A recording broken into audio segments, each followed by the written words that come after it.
Hey everyone, thank you so much for coming this evening. Hello and welcome to Women in Heart Disease. Before we get started, just one quick note.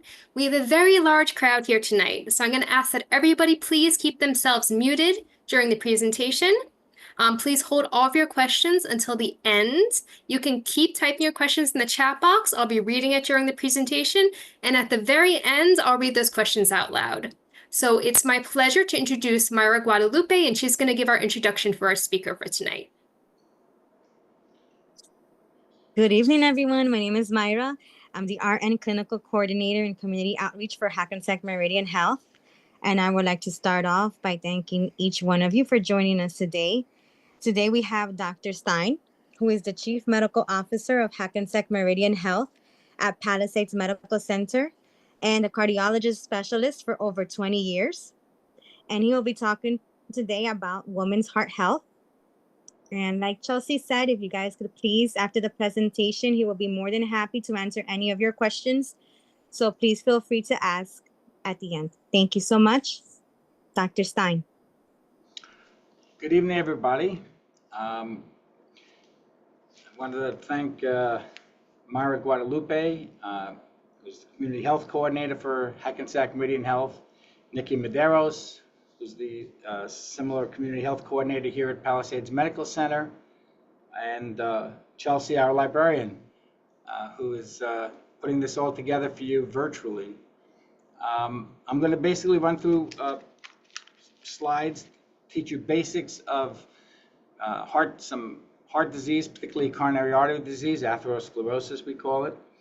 And then at the end I'll speak a little bit about testing, show you a video about some of the newer non-invasive modalities that can help diagnose coronary artery disease.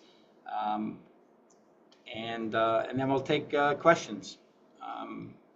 I would advise you, if you have questions as we go, maybe to write them down or to chat them, and we'll take as many as we can.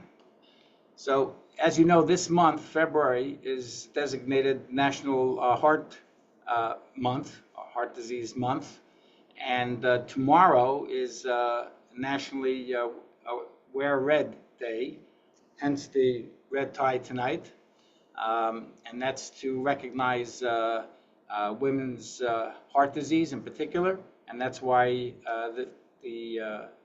this talk has been scheduled for tonight.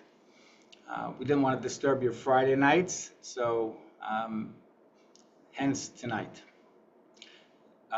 What do you need to know about women, about heart disease? Well, much of it applies really to men and women, but we will hone in specifics about women and take it from there. So first we'll do an overview of heart disease and heart disease specific to women, risk factors, why they're important, how to decrease risk for heart disease, and a lot of the slides basically talk about what you yourselves can do to empower you to improve your risk. And that includes exercise, meal planning or proper nutrition, medications and taking the proper medications, and obviously to stop smoking, which was a much bigger problem in our practice 20 to 40 years ago. And then we'll go over signs and symptoms of heart attacks and what will you do to first help try and improve your own health. So an overview, women's heart disease in women is the #1 killer of women in the United States. Everybody thinks more about things to do with oncology, but heart disease is the #1 killer in women, just as it is in men. 1/3 of women who die in the United States each year die from heart disease. And it kills 6 times more women than breast cancer, although I don't think it's well recognized that that's the case. Most common forms of heart disease is, as we discussed, coronary artery disease. And in most women, heart disease is preventable through lifestyle changes. You can mitigate coronary artery disease, preferably before it becomes significant, but even as it becomes significant with some lifestyle changes. So we're going to stress trying to empower you, as I said, first, and then talk about other testing modalities. So it's not just a disease of men. Women get heart disease just as easily, but usually it occurs 7 to 10 years later than men. That's the difference. And I will jump to one point. Well, let's go further. Women are protected by their endogenous estrogen. I'm going to jump a question right away and tell you that there's something about women's estrogen that occurs naturally together with other hormones and the balance of such that protect women compared to men from heart disease until they lose this endogenous estrogen at menopause. And in answer to the next question, taking estrogen will not improve. Taking extra estrogen or taking it after the fact does not seem to improve your risk. In fact, in some ways, it increases risk of clots. So there's something different about the women's hormone endogenously, which means their own, that they make together with other hormones that seem to trickle away at menopause. And again, after menopause, a woman's risk of heart disease becomes the same as man's, but you still have that gap, that 10-year gap. And that tends to maybe narrow down to about 7 years. People are living a lot longer now, and the gap has come down from about 10 years difference to about 7 years, but you still have had that head start. And we believe it's because of endogenous, your own estrogen. In addition, if a woman suffers a heart attack, often the details of it are they're usually much similar to men's, but they can be different. First of all, under the age of 50, women's heart attacks are much more problematic and more likely to be fatal. Part of it is that women and also their physicians and caretakers tend to ignore pain when it happens to a woman, not expecting it as they would in a man. 2/3 of deaths from heart attacks in women occur among those who have no prior history of chest pain. It's more likely in men that they've built up more plaque and that they've slowly progressed and had symptoms prior to the heart attack itself. And women suffer more frequently from a coronary microvascular syndrome, meaning rather than the big arteries that are the ones that generally cause heart attacks, they get problems with the little arteries. But those heart attacks are generally, honestly, not generally fatal. It's usually the same kind of heart attacks. And again, as we said, the explanation for this is that having blockages are less easily detected in women and they're not looked for as much. Women's arteries tend to be a little bit smaller, and that may be part of the issues in terms of plaque buildup and treatment. But most of it is that we don't expect it in women at a younger age, and because of the size of the arteries itself and the fact that often the symptoms don't start with anything except a heart attack, can be more fatal. But, very quickly, the way the heart works is this is the heart here. It's a large muscle. It has a lot of parts to make it work properly, but the main part of this is for you to see that this is the heart muscle. The way it works is it contracts, and these are arteries. There's 3 arteries. There's actually a main artery that splits into 2.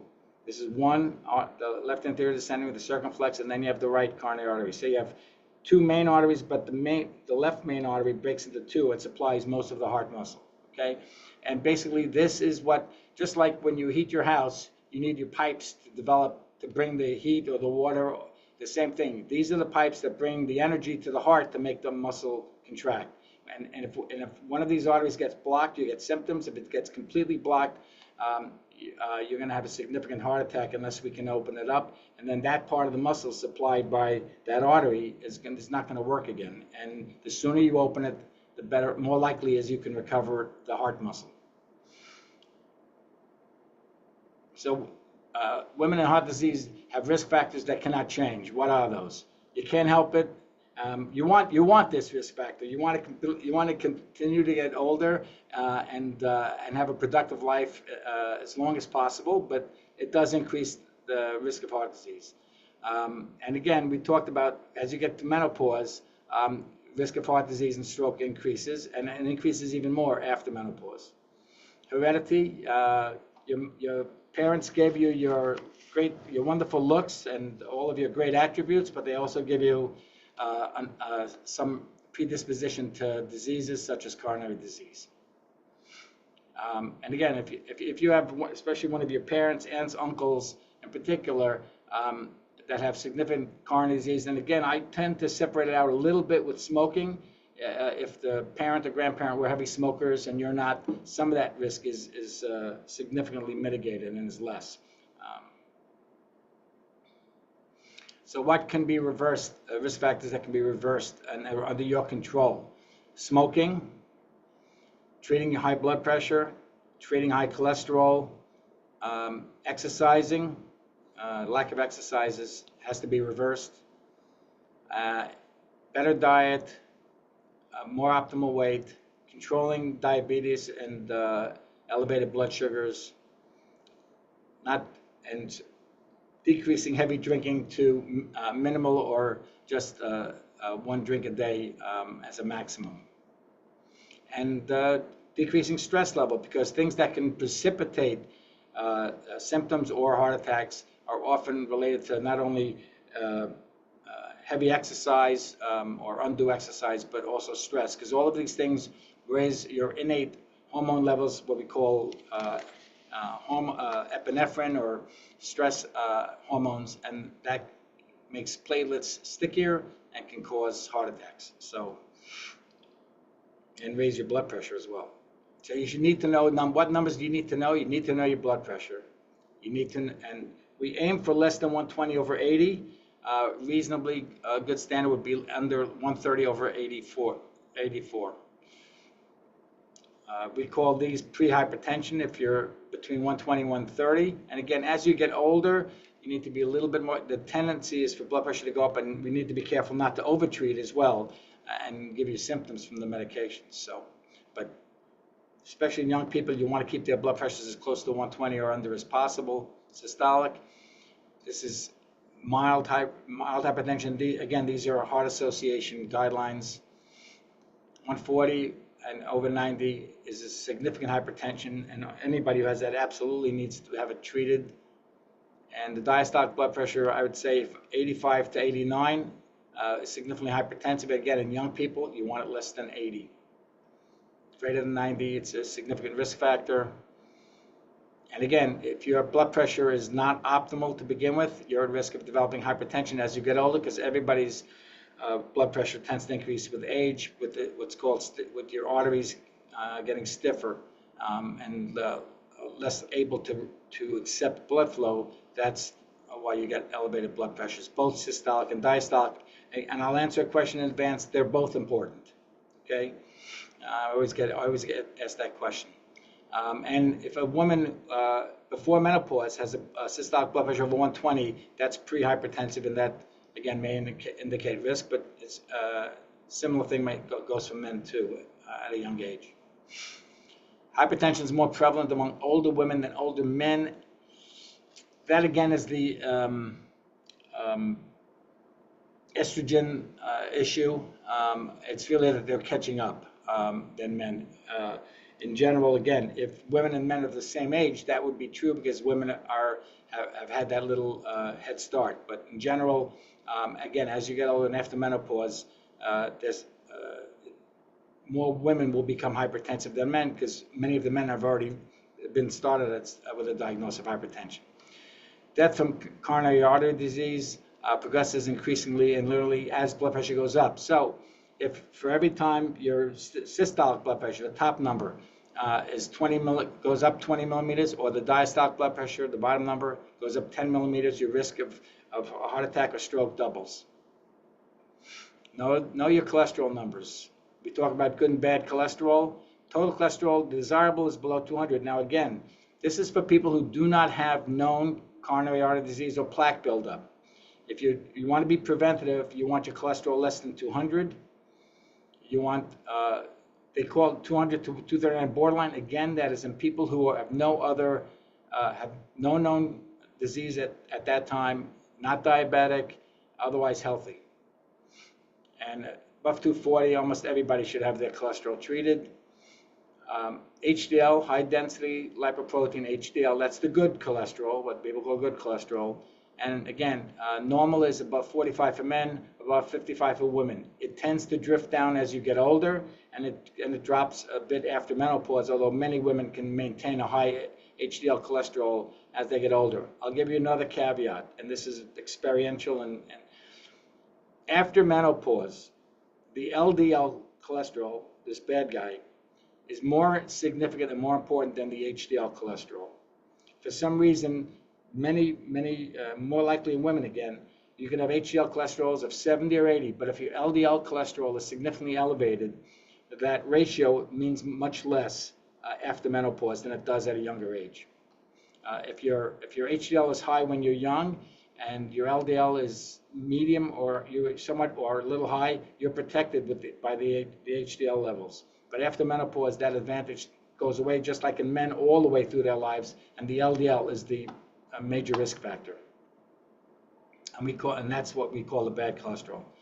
And you want to keep that below 100 if at all possible. Triglycerides are not as big or significant risk factor. You want to keep it under 150 on a fasting blood test. Triglycerides are very, very sensitive to any kind of food or anything like that. So you're best measuring that in a fasting state, or just knowing that it might be mildly elevated if you don't do it fasting, if you don't take the blood work fasting. Atherosclerosis, you can see that what happens is that you start out with a trivial amount here of hard plaque, and it can grow and grow and grow, and then this is soft, kind of soft plaque on here. It's not quite, it's like platelets and gunk and calcium and stuff building up in the arteries. And this is the harder stuff, this is the softer stuff, this is the stuff that you can reverse a little bit.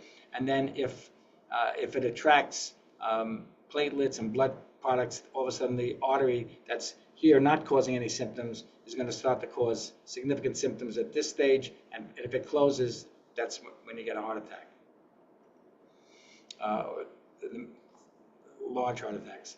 And again, here's these plaques. What happens is from either stress, exercise, these plaques can just break off. And once they break off, the body thinks it needs to be fixed and needs to be patched up. So it sends all these things, platelets and blood factor and blood factors and calcium, to try and patch up this fractured plaque. But it's a bad idea, because all it does is clog up the artery here.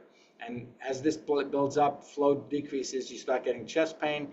If it doesn't open up to let a little bit of flow through, pain won't go away, and you end up with the heart attacks that we talk about. If it happens in the arteries here in the brain, then you get a stroke. How to control risk. We talked about it. Exercise,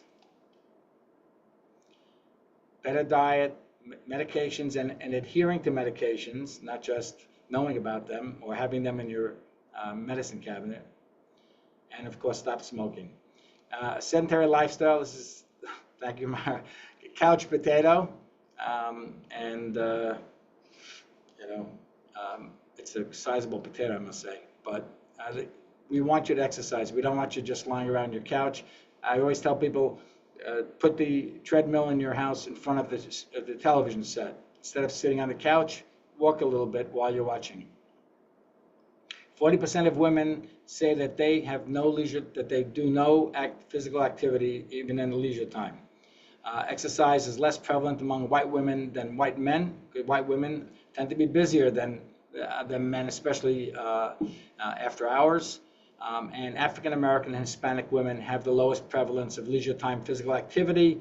Much of that is, not exercising or having access to exercise, but more often it's because they're actually working harder to support families and things. So just know that sedentary lifestyle is a risk factor for coronary disease. Exercise, try and dedicate 10 or 15 minutes a day and then increase it gradually. If you've not been exercising at all, do not immediately pick up and think you're going to run a 4-minute mile, as we say. You have to build things up gradually so that your heart and your body and your muscles get used to the activity. So you can see, you can bicycle, weightlifting or mild weights is a good thing, and exercise in the pool. Pool aerobics is a good thing as well. Swimming is a great form of exercise if you have access to a pool. And again, more of this kind of exercise, this cardio as we call it, or isotonic exercise, better than isometrics. This is light weights, which are perfectly fine for toning. Take a brisk walk or ride a bike. If you ride a bike, please wear a helmet or do it indoors on a stationary bike. It's safer. Increase your steps and find somebody to exercise with so that you don't get too bored and stop. And again, if you do exercise a certain amount of time more frequently, it's a little bit more beneficial than not. And then if you want to build up stamina, then you'll pick up your exercise time each time. But it's better to do exercise more frequently for a little shorter period of time. What should you eat? You should eat heart-healthy foods, of course. So the guidelines are that less than 10% or less of your calories should come from saturated fat, which includes red meat, cheeses. I would tend to avoid butter. I like ice cream. Okay, heart-healthy foods, lean meats, poultry. You really can have meat. You don't need to cut out, but you should trim fat off the meat and choose leaner cuts if possible. There we go. Remove visible fat. Don't eat the skin off the chicken if you can. And grilling and baking is better than, obviously, breading your food. Use non-fat or low-fat dairy products. Lower fat milk, egg substitutes. I would not tell you that you can't have a couple of eggs a week or so. You can, but it should not be a mainstay of your diet. And vegetables and fruits obviously are healthier than almost anything else we eat. The fruits themselves rather than the juices, of course, and they have a lot of calories. Lose weight. The key is you'll see, it'll lower your cholesterol, it'll lower your blood pressure, it'll lower your blood sugar, and you'll hear about all of these new medications that are being used for weight loss and all that, and they've already been shown in a very short period of time to decrease the frequency of heart attacks, strokes, and even improve kidney disease. Even if you lose 5 to 10 pounds, your cholesterol will go down somewhat, blood pressure will go down, and again, diabetes will be a little easier to control. Don't look at it like you need to drop 50, 60 pounds all at once. It's not like that. 5 or 10 pounds, try and maintain that for a while, and then be consistent, and then try and lose a little bit more later on. And again, healthy eating and increased activity. Waist size, you want aim for a waist size of under 35 inches as a guideline. Limit alcohol intake to no more than 2 ounces a day, which is a 1 alcoholic drink, a glass of wine of about 6 ounces, or 1 cocktail. And I would argue that if you're trying to lose weight, you should cut out as much alcohol as possible. It is a source of a lot of calories. And if you drink too much alcohol, you can get heart disease. And in patients who have a genetic predisposition, and it's not most of them, but alcoholics or people who drink a lot of alcohol can weaken heart muscle. Just cardiomyopathy means the heart muscle itself is weak, not necessarily from a blocked artery or from a valve problem, but just the muscle itself can be, that alcohol can be toxic to that. So not a good idea, and again, it's a source of a lot of calories. You can get, you've all heard of irregular heartbeat or atrial fibrillation. It's a disease we're seeing more and more because it's more common as people live longer. Binge drinking can cause, even in young people, to have atrial fibrillation and irregular heartbeats. Medications.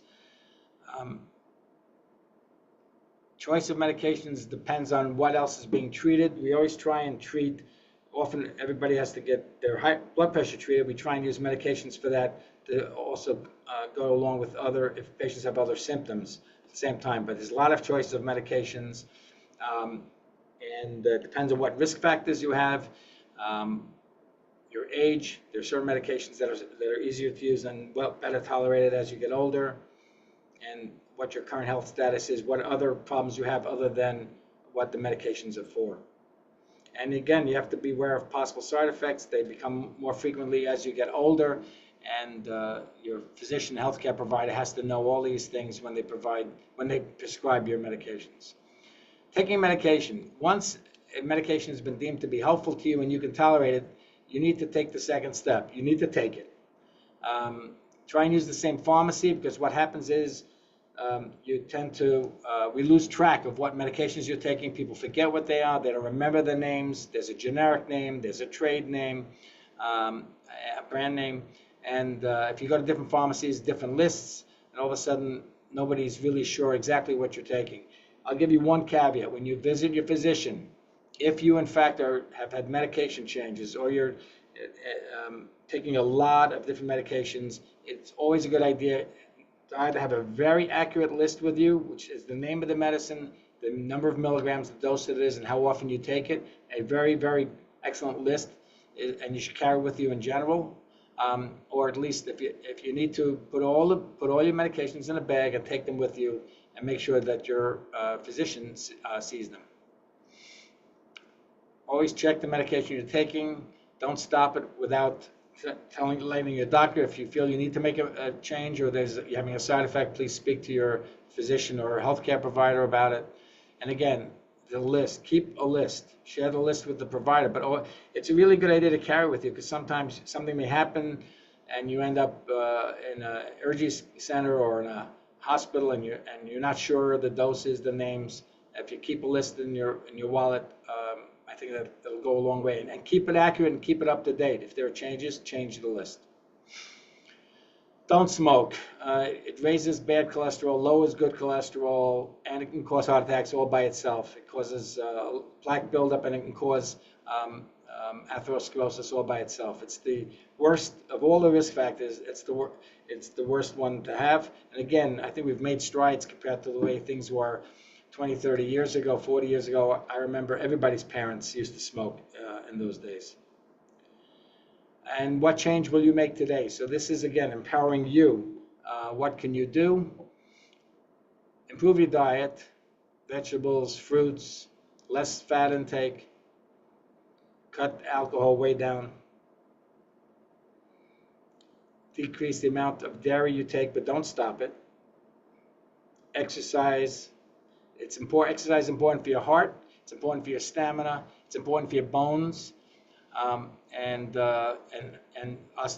also, as women postmenopause, osteopenia, osteoporosis, bone density decreases. Exercise can help that. Don't smoke. Period. Don't smoke. Don't vape. Don't do any of that. And try and keep stress as little as possible, and try and find a few minutes every so often in your day to just quietly decompress if you're living a high-stress lifestyle. Some people just close their eyes and do some deep breathing. Whatever it is, it's good for your heart. It's good for your soul.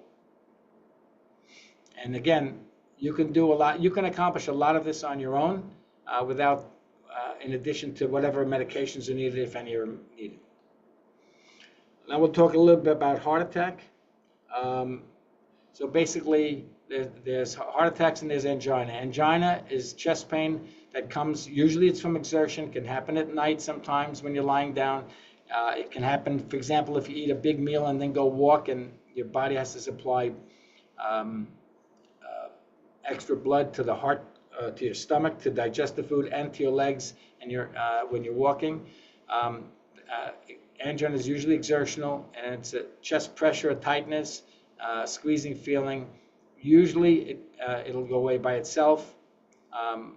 Some people are prescribed nitroglycerin pills, but angina is a temporary episode of chest pain. It's caused by narrowing of the arteries and what's called ischemia. In other words, just like in your house, if it's 80 degrees outside, you don't really need to be delivered any heat. But if it's 30 degrees in your house, your pipes need to bring more heat into your house. And the same thing happens here.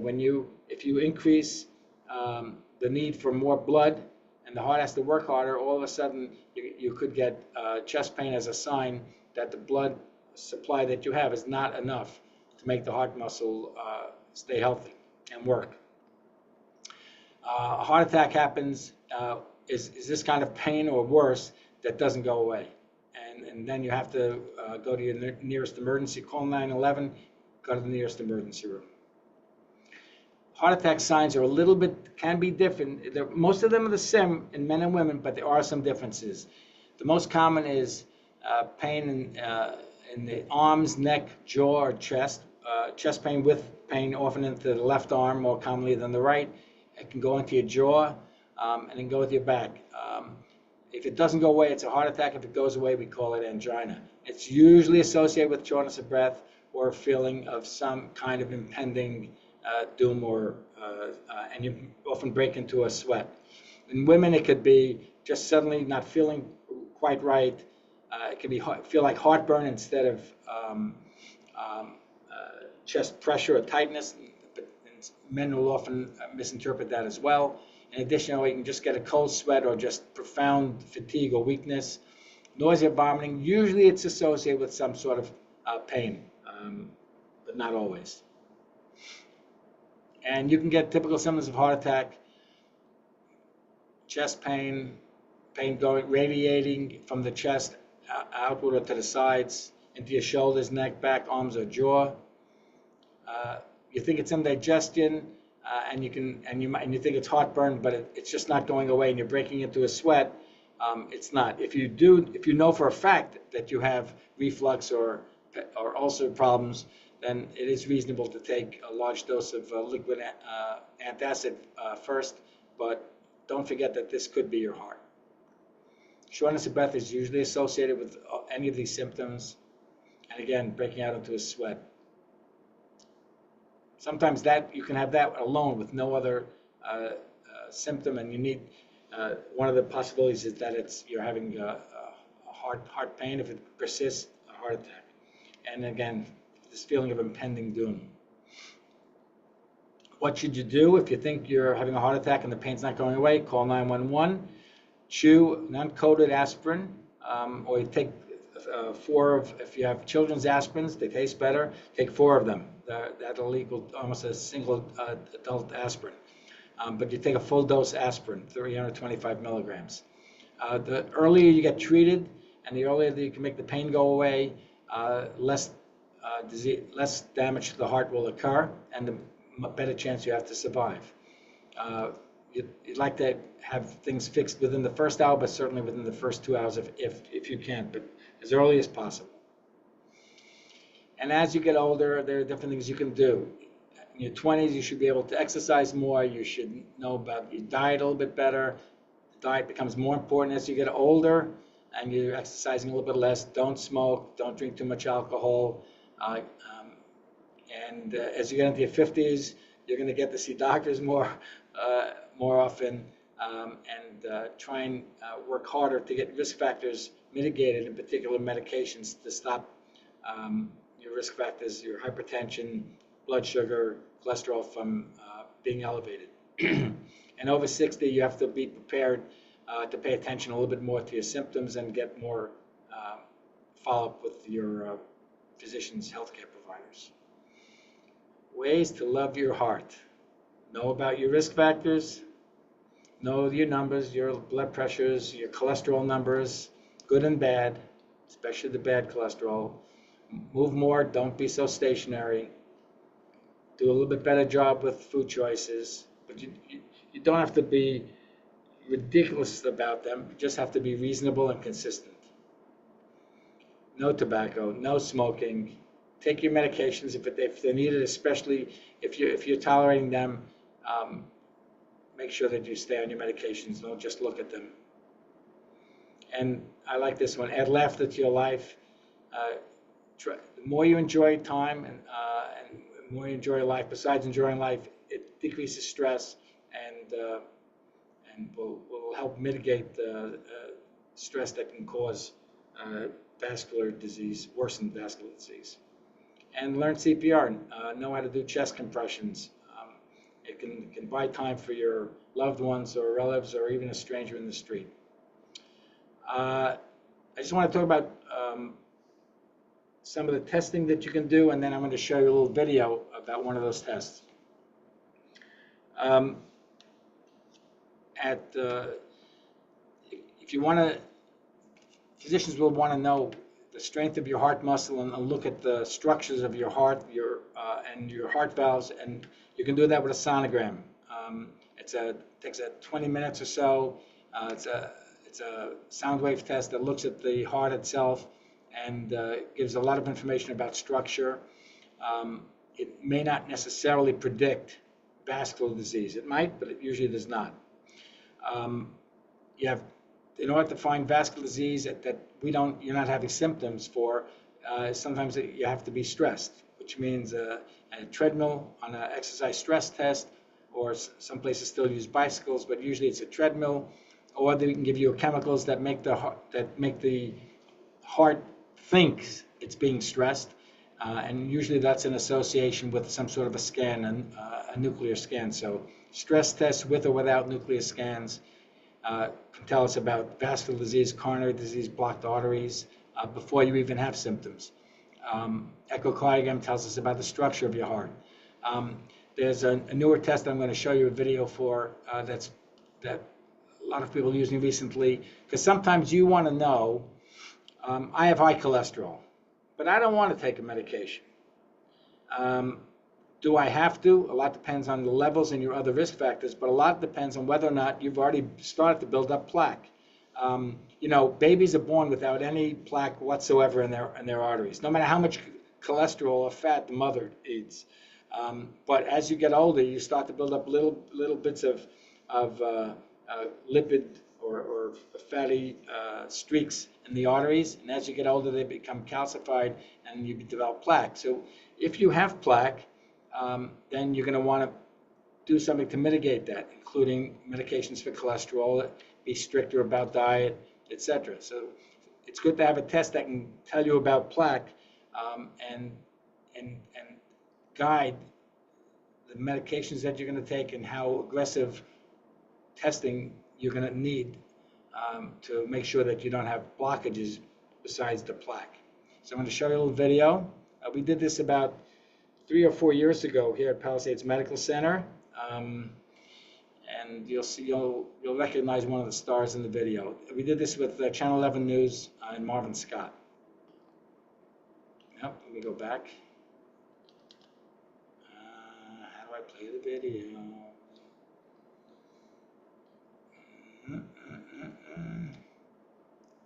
How do I play this?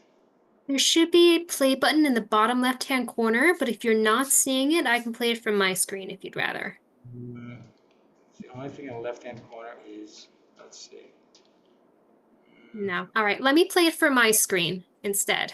Let me just see, 1 second. No. Go ahead, you can play it. Okay, you just need to stop sharing your screen by hitting stop share.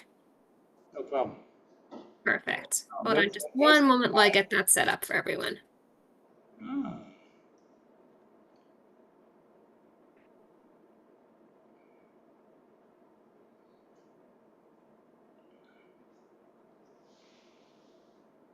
All right, can everyone see my screen? Yep. Okay, perfect. Heart disease is a leading killer of Americans and affects 14 million people. The recent death by cardiac arrest of Lisa Marie Presley and the collapse of Buffalo Bill's Damar Hamlin once again really highlighted the importance of paying attention to the health of your heart. It sure did. Early detection of heart disease could save your life. Many hospitals offer procedures that can help with that. Marvin Scott reports from North Bergen, New Jersey. The heart is a vital organ we cannot survive without. Heart disease claims a life every 34 seconds in the United States, according to the Centers for Disease Control. Just hold your breath. Regular medical checkups are helpful for early detection of health problems, but to truly understand your heart, cardiologists suggest the best way to determine if this organ is in jeopardy of disease is to undergo a CT calcium scoring scan. Put your arms up above your head. Cardiac calcium scans, like this one being done at Hackensack Meridian Palisades Medical Center in New Jersey, takes only 10 minutes for an electron beam to detect and measure the amount of calcium in the heart arteries. Breathe. Again, hold it again. And this is a low radiation CAT scan. It takes slices through the body. In this case, we do slices through the chest where the heart is, and we can see whether or not there's abnormal calcification. The coronary artery calcium scoring tells you whether or not you are at risk for having a blocked artery. Cardiologist and Chief Medical Officer Dr. Aaron Stein oversees this procedure and shows us the results of previous patient scans. This scan is that of a 59-year-old patient's heart. This is a healthy heart. This calcium score is 0, and this patient would be low risk for a coronary event in the next 10 years. But the prognosis is quite different for this 76-year-old patient with an unhealthy heart. And the patient has significant atherosclerotic, or what we call coronary artery disease. Calcium score of over 1,000. This patient would represent a high-risk patient for having a coronary event in the next 10 years. Doctors say you should be aware of the early warning signs of heart disease: chest pain, tightness, pressure or aching beneath the breastbone, shortness of breath with or without exertion, extreme fatigue, swelling over parts of your body, and a tingling sensation. It's been reported that 1 in 3 women will develop heart disease. It kills more women than all forms of cancer combined. But doctors claim most women don't recognize that cardiovascular disease is their greatest health threat. Sometimes you need the test to convince patients to go on for further testing or to take certain medications. In that case, the test could be very valuable. CT scans like this are painless outpatient procedures for which many hospitals charge a nominal fee. But no cost is too high if a simple medical test can tell you early on whether or not you are at risk for having heart disease. At Hackensack Meridian Palisades Medical Center in New Jersey, I'm Marvin Scott, Pix 11 News. Well, the next story is about turning. Great. Thank you. Star of that video. Okay, so we talked a little bit about what you can do, a little bit of differences in men and women in terms of heart disease, what you can do to mitigate risk, and we talked a little bit about testing. We talked about echocardiogram. Of course, EKGs or cardiograms in the office can often tell your provider whether or not you've had an event or risk for coronary disease. And those are easy to do, but more further testing, including echocardiogram, stress test, and this coronary artery CT scan. It's a CT calcium score. It's a low level radiation CAT scan. And besides looking at your arteries and the plaque in the arteries, it will not tell you for sure that you have a blockage. It won't. It'll just give you an element of risk of having a blockage. If the calcium score is 0, and you're, let's say, over the age of 45 or 50, which is the point at which plaque gets calcified, you can be comfortable that in the next 5 to 10 years you should not have an event due to a blocked artery in the heart. After that, you need to look again because risk factors continue. Age is a risk factor as well.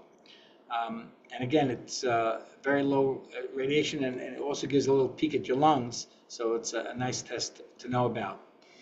Why don't we take some questions? We do have some questions waiting in the chat. And just as a reminder, everybody, if you do have questions, we've got an awful lot of people here tonight. So please do not turn your microphone on. Please type those questions in the chat box.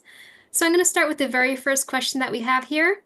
Has vaping been shown to be a risk factor? Secondhand smoke from vaping.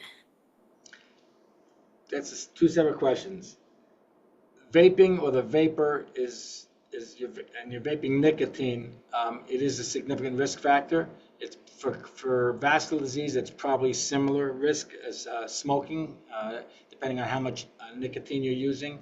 You don't get the same, you're not using the same amount of like tar, so it's conceivable maybe lung disease is a little bit less likely, but in general, I look at it as the same. If you're vaping nicotine, you're smoking. And in terms of secondary risk, if you're around somebody who's vaping, like in a cafe or something like that, you're at the risk. You get some risk, just as you would if somebody's smoking around you as well.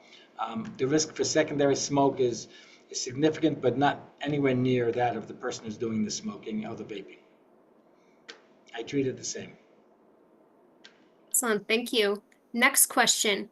Is soluble or insoluble fiber better for heart health?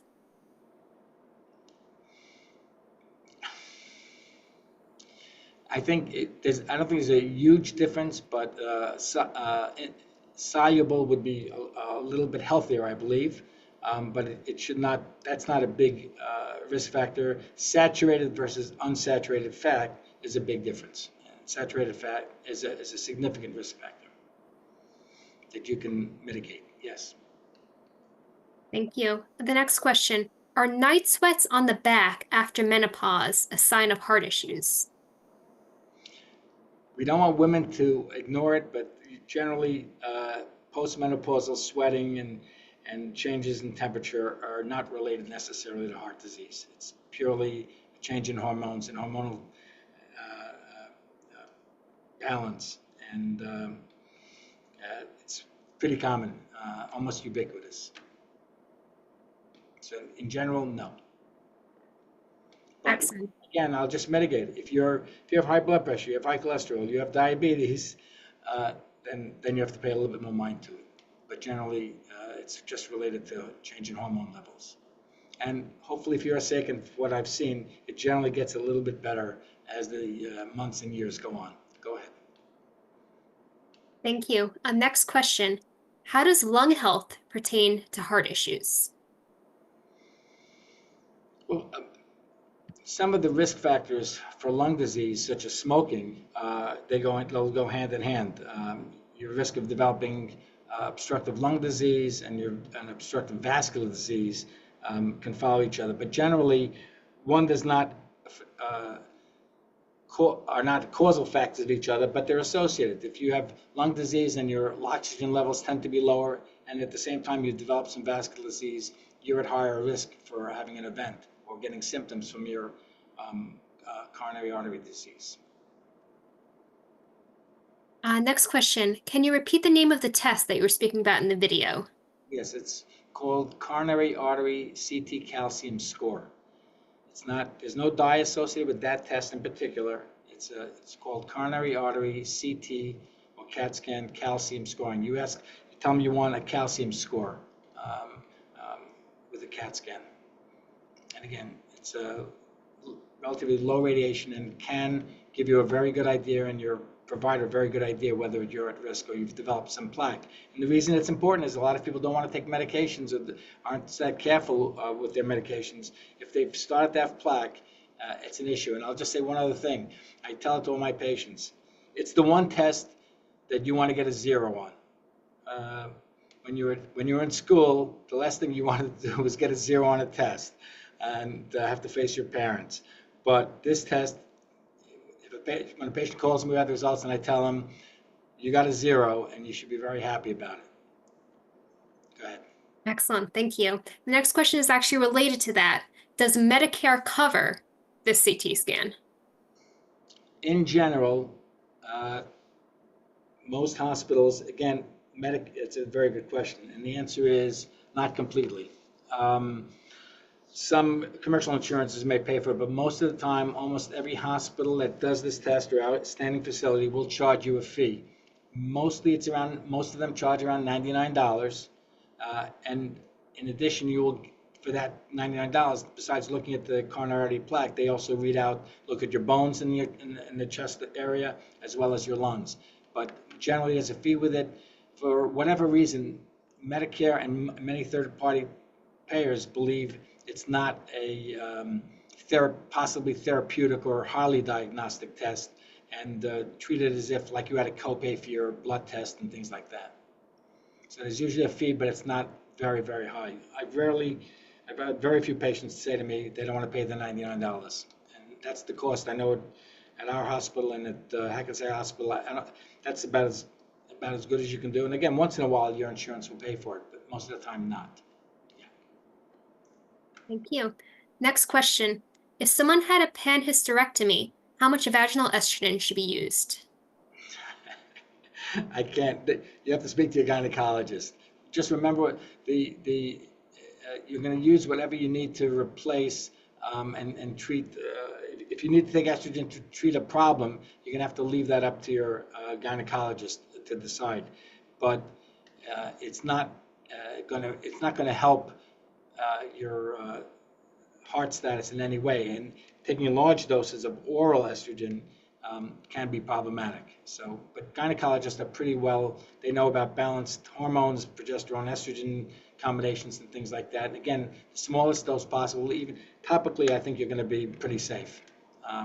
But I couldn't help you prescribe that. Thank you for the answer. Next question. Besides picking up the phone, how can I make an appointment with you, Dr. Stein? That's it.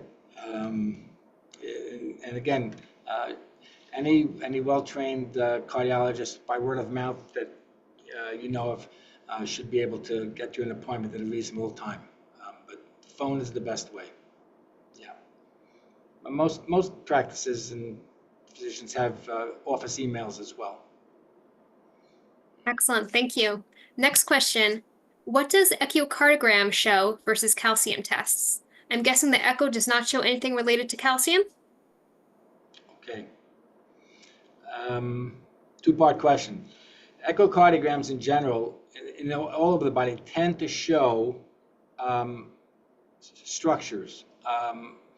And for the heart, it'll show you how good the heart muscle is in terms of contracting, whether it's weak or not. It'll show whether or not, and it'll look at the valves. Remember, we didn't talk about valves, but we talked about heart muscle, and we talked about the artery that brings the blood to the heart, but there's also this thing called valves that control the blood, how the blood travels through the heart and out of the heart into the lungs, and then back to the heart, and then back to the body.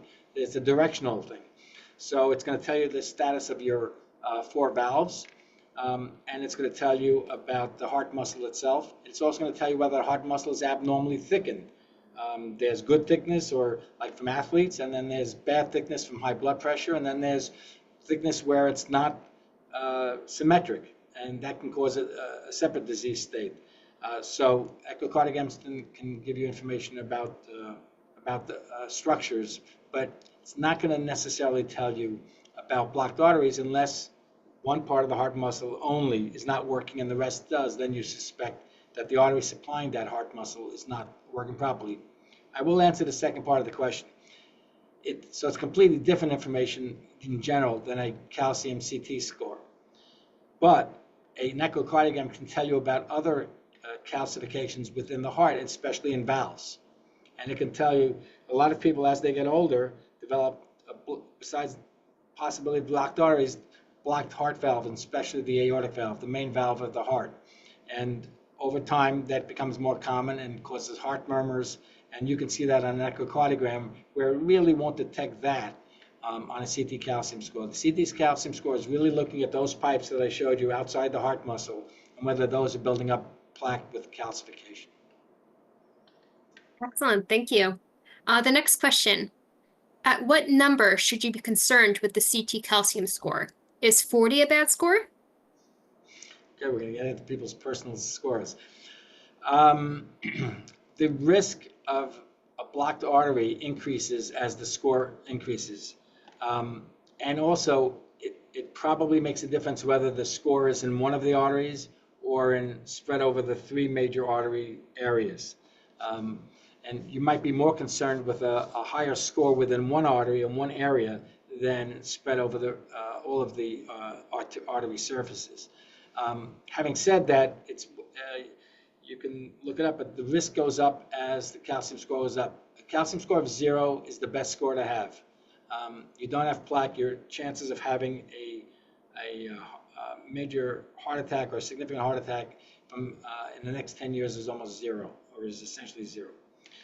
But that doesn't mean if you're 50 years old that when you're 70 that's still in place. And that's why sometimes we still prescribe medications even at a calcium score of 0. But more often than not, you would be on reasonable ground to say, I don't want to take such and such medication if I have a score of 0. If you have a score of, the highest risk score is once you hit 100, you've increased your risk significantly. From 0 to 100, there's a significant increase.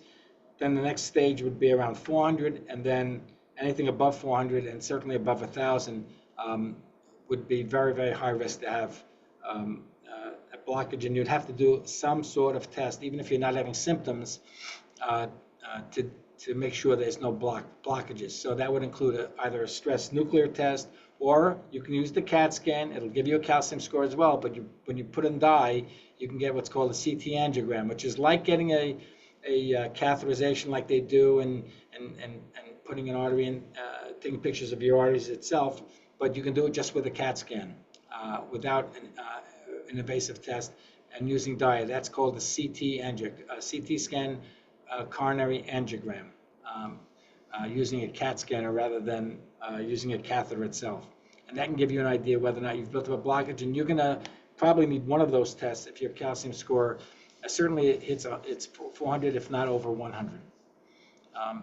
But any calcium that you have, any plaque that you have, leaving alone, I have a few patients who have like point this, point that, but anything, any significant number over 20, and you can look up the percentage based on your age, where you stand compared to your peers, should be treated. Your blood pressure should be treated, and you should be taking a cholesterol-lowering medication such as a statin.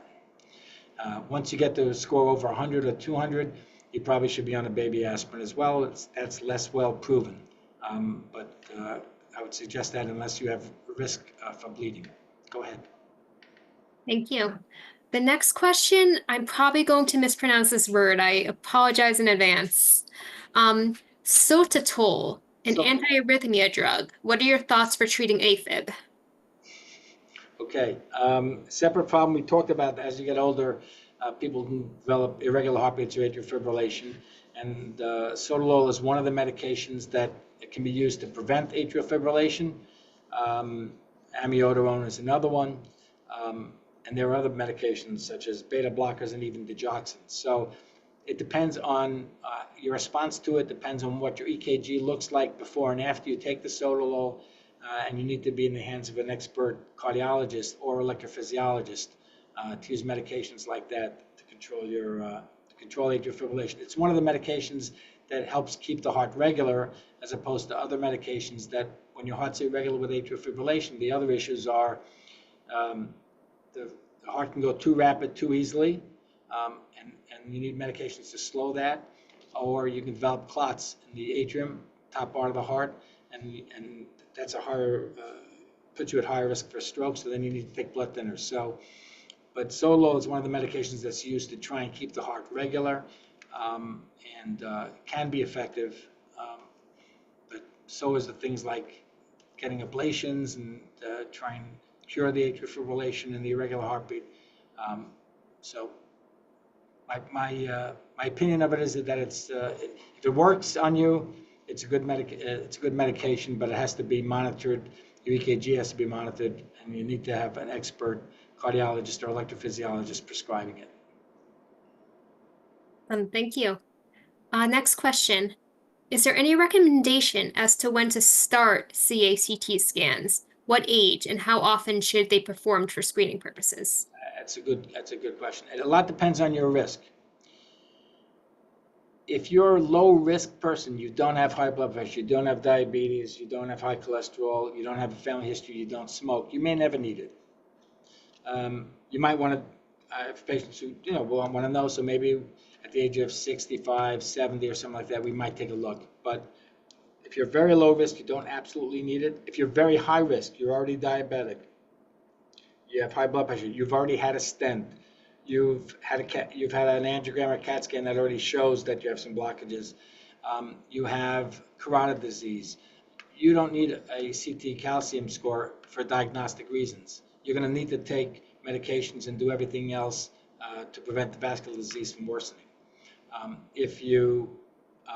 But it's the medium risk patients that most benefit by getting a CT calcium score.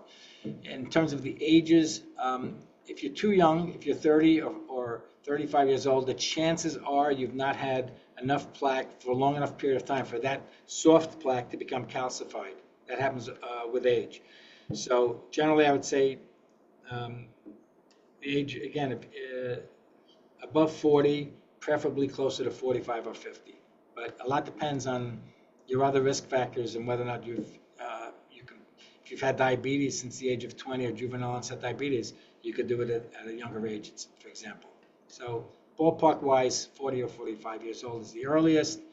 I tend to do it closer to people in their 50s, or I do it at a point where I need to convince a patient to take a statin because I think their bad cholesterol level's too high and not healthy for them and they don't want to. Okay. Thank you. The next question. For patients who are treated for thyroid problems, either hypo or hyper, is there any specific education we need to provide related to heart issues?